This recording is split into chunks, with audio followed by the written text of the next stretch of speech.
Welcome to Buckeyes Tomorrow Morning for Wednesday, June 17th. I'm your host, Tom Orr. The Ball State game in 81 days, the game against Michigan in 165 days. We're sponsored today by our friends at Jeff Ruby's Columbus, the award-winning upscale steakhouse in downtown Columbus. Named one of the top 50 steakhouses in America by Food Network. Just go to jeffruby.com/Columbus to check out the menu and make a reservation today. I'm joined today by Juck Miletti of BuckeyeInsiders.com. It says so on his shirt. The first merch. He beat me to merch. He beat me to merch at my own company. This is crazy. Well done, Juck. Nice looking shirt. We got a chance to watch a really impressive group of players at Ohio State camp on Tuesday, including the #1 defensive tackle in the country, according to some sources, Tyzon Swann. He's out of Maryland. There's a bunch of players from Maryland here. Yeah, big Maryland bus came by. So what did you get a chance? You got a chance to watch a little Tyzon Swann. What did you get a chance to see with him? Well, the first thing I'm doing is comparing him to Kellen Hall, who was the other big-time defensive tackle prospect who came in. And, big kid, but not quite as big as Hall, maybe not quite as quick. But I like the competition he plays. From watching his film before we got here, he's definitely a dude. But as far as the guys that were out there today, I didn't really think he quite stood out in the way that Hall did the previous day, that we got to see him. But nonetheless, Larry seemed to really like him. He really coached him pretty hard, so I'm sure he had some great time here. And also Zion Ellie's little brother was here. Zion Ellie, the #1 defensive edge from last year, and they all came in from Maryland, and it was a pretty solid looking group all in all today with Larry down over there in Miguel Patrick. Yep, and got a chance to talk to Tyzon Swann after the camp was over. He really likes Larry Johnson. He, as a Maryland guy, as a defensive lineman from the state of Maryland, big Chase Young fan. It will probably not surprise you to learn. And so the chance to get coached by Chase Young's old coach, that helps. That's probably a nice little thing for him. And he said he was here last year, really liked the camp here last year, got offered last year, felt like, got to come back. He listed a top group that included Ohio State. It was kind of Ohio State, Florida, and a couple other SEC schools. But Ohio State very much in the picture for him as we look forward. He's a 2028, so this is not someone who's going to be signing in December. You're still about 18 months out. He said he's looking to make a decision probably like around this time next year. So nothing imminent there, but certainly a player to watch. Another player to watch, this is my favorite kind of player, one where we generally have a decent list of like, hey, watch out for this guy, hey, watch out for this guy. I did not have Brandon Murphy on my list. Me neither. And then you're just watching these drills and you're like, who the heck is the kid in red? And then you look at the rankings and it's like, oh yeah, that makes sense. He's kind of like a top 100, top 150 kind of player.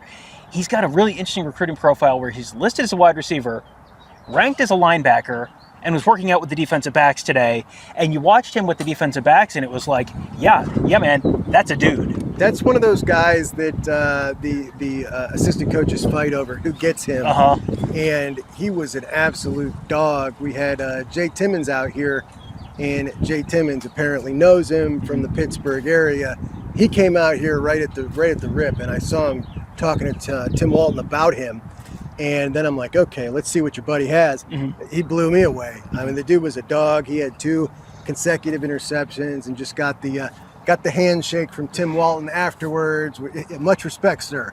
And he was a bad dude. So yeah, definitely a guy from right next door that is going to be a top dude on Walton's board for that 28 class, I'd imagine. Yeah, and just to remind people, Jay Timmons is the true freshman who committed to Ohio State relatively late last cycle. He had been committed to Florida State. He's now in the slot at Ohio State. He's a Western Pennsylvania guy, so this is another Western Pennsylvania guy. Yeah. And I think Jay Timmons so far has had a very positive experience at Ohio State. From what you can tell, he seems like he's someone who may factor into the playing time a little bit this fall, which that's obviously a very good start for him. There was another safety that you thought that you liked out of Maryland, right? Yeah, another one of the Maryland posse. Yeah. What the heck was his name, Tom? It escapes me. We're going to let you behind. Yeah, that would be DeNeiro Girton with the 2028 safety. Yes. So Matt Guerrieri really took a liking to this kid, and he, again, this is another top 150-ish in the country, and he was definitely worthy of that ranking. Just a fluid mover, fluid hips. Obviously, we don't get to see him hit, but I watched his film before we came. He's a dude who brings the boom, and also pretty tall, over 6 foot, similar to the guys that Guerreri's been bringing in recently, like an Eli Johnson, and then most recently, we just had the official visit scheduled and then canceled with Seth Williams, who was another 6'3" guy. So Guerreri is really looking for some tall guys. This guy fit the profile. But yeah, really liked his game, and I think that's it for the DBs. Yeah. Was those two that I had my eye on. Yeah, and so then we got to talk about the natural enemy of the defensive backs, the quarterback, Donald Tabron. He is out of Cass Tech, that is a powerhouse high school in Detroit. Who's the last one we had out of there? Weber was out of there. Damon Webb was out of there. But that's a school that has produced a ton of talent, and it is a little bit unusual that you get them out of state. You get the Detroit Glenville. Yeah, it's very similar to Glenville, where Cass Tech is part of the Cass Corridor. I'm going to show off my local Detroit knowledge. Just north of downtown, if you're kind of downtown in those sports arenas, and you go across the highway, across 75 and 96. Now it's been a while since I lived there, but it's kind of right across there, right north of there. And it is a high school that has produced a ton of talent over the years. And he seems like he is very much sort of the next man up there. He's smooth. We're talking, this is 5-star, top 3 quarterback in the country. And he definitely has the length. Talked to him, got the smarts, and we'll air an interview with him. We got about a 7-minute, he got the whole 9 from everybody, and I recorded that. And this is a sharp kid who's had media training already. I mean, he's a guy. He's an athlete. He's got an arm. He fits the profile that if we were to say Billy Fessler and Ryan Day were to start over and do this class from scratch, this is the guy they would key on, because he's got a little more mobility than Brady Edmonds in this class. And this is the guy that they certainly have keyed on for this 2028 class, along with a guy like Chris Vargas. But he's a dog. He was exciting to watch, and it certainly will be a guy that factors in big in this 28 class at quarterback for the Buckeyes. And I got to end with a last name that we do not typically say on this show, and a position we don't talk about a whole lot on this show. Philip Georgeopolous, a punter out of South Carolina. Again, this is one of these things where I came here and was not thinking, oh, I can't wait to see this guy. I didn't know who he was, and you just watch all these guys punt, and then there's this one guy who you just go, holy smokes. The ball is going 15 yards farther than anyone else who's here.